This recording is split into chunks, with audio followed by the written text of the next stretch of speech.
tahun? Ada yang bisa jawab? Mungkin Mbak Tata? Mungkin dari Mas bisa?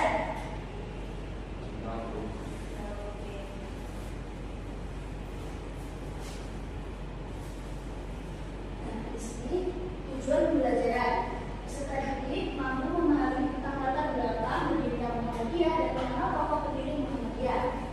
Peserta didik mampu memahami tujuan didirikannya Muhammadiyah dan peserta didik dapat mengenal organisasi non-profit yang ada di Muhammadiyah dan juga perusahaan Muhammadiyah.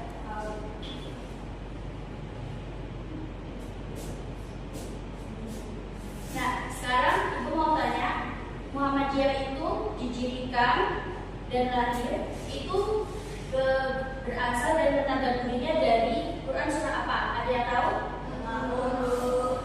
Selain itu, yang sering dikatakan Qurannya sebelum Al-Baqarah, Al-Imran. Oke. Al-Imran 104. Sejarah berdirinya Muhammadiyah. Muhammadiyah didirikan di kampung Kauman Yogyakarta oleh Kiai Jamadana dengan nama kecilnya yaitu Muhammad Darwis pada tanggal 8 Zulhijjah 1330 Hijriah atau 18 November 1912 Masehi. Apa itu Muhammadiyah? Muhammadiyah berasal dari kata bahasa Arab Nabi Muhammad sebagai nabi yang terakhir dan yakni sebab yang berarti pengikut. Jadi Muhammadiyah berarti adalah pengikut dari Nabi Muhammad SAW.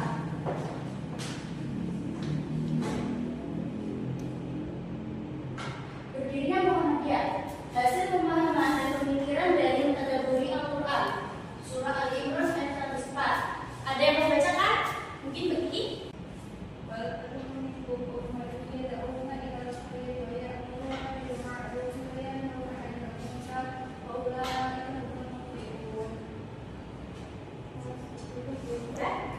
Ayatnya dibaca bersama-sama.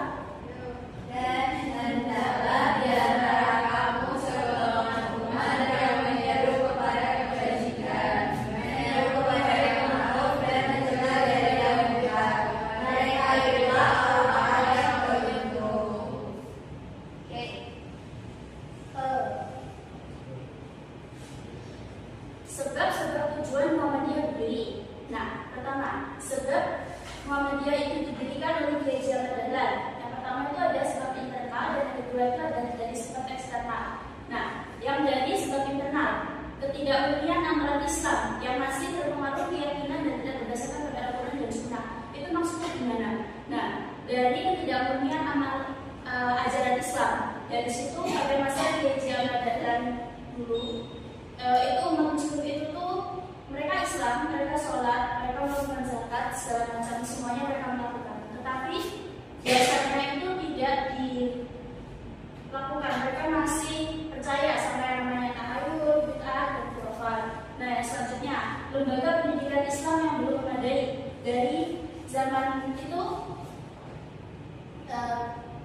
banyak warga-warga pribumi yang tidak diperbolehkan ke sekolah. Nah, terutama untuk sekolah yang umum. Nah, dari situ Kiai Jamadana itu membangun sekolah umum untuk masyarakat miskin, untuk masyarakat kecil.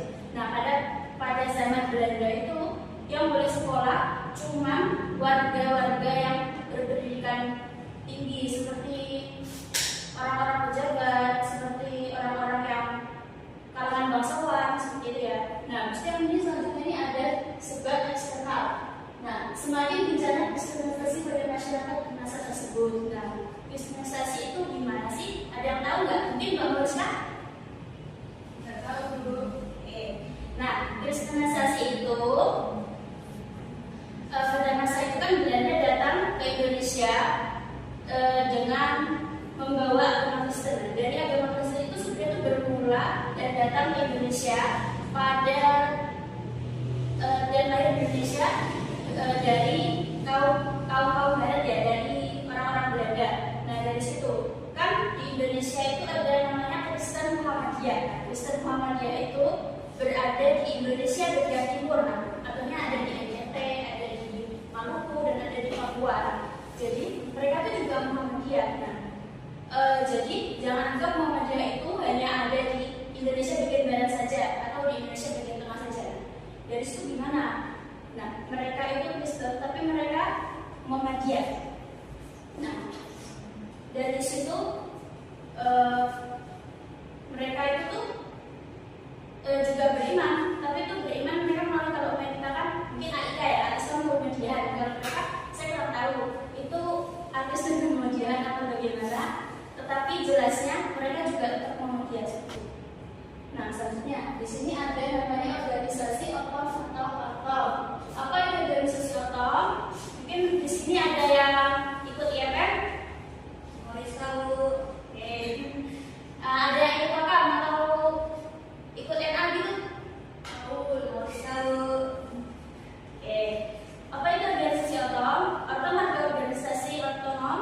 Ialah organisasi yang dibentuk oleh Persyarikatan Muhammadiyah yang memiliki hak dan kewajiban untuk mengatur rumah tangganya sendiri, juga membina warga Persyarikatan Muhammadiyah tertentu dalam bidang-bidang tertentu dalam rangka mencapai tujuan Persyarikatan di Muhammadiyah.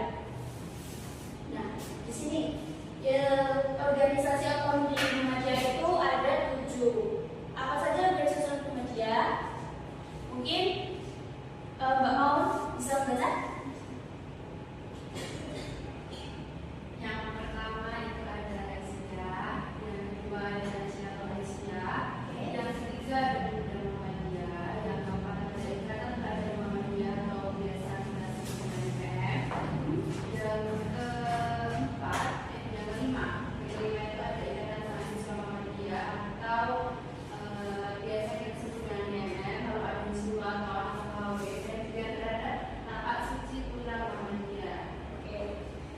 Ya pas dulu. Nah, terakhir ini ada amal usaha Muhammadiyah. Amal usaha Muhammadiyah atau kaum adalah lembaga yang menjadi sarana dakwah Muhammadiyah di bidang pendidikan, kesehatan, sosial, dan ekonomi untuk menegakkan ajaran Islam dan mewujudkan masyarakat Islam yang sebenar-benarnya dengan pengelolaan yang berdasarkan tauhid, keikhlasan, profesionalitas, dan anggaran dasar organisasi. Surah ayat 1-7. Nah, selanjutnya di sini ada diskusi dan menjawab soal kelas. Di sini itu sudah ada kertas. Nanti yang diberi bisa maju ke depan. Nanti yang benar di sebelah sini, yang salah di sebelah sini ya. Dan dibaca.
dilakukan untuk memperbaiki kondisi umat melalui pemurnian ajaran Islam serta peningkatan pendidikan dan kesejahteraan masyarakat.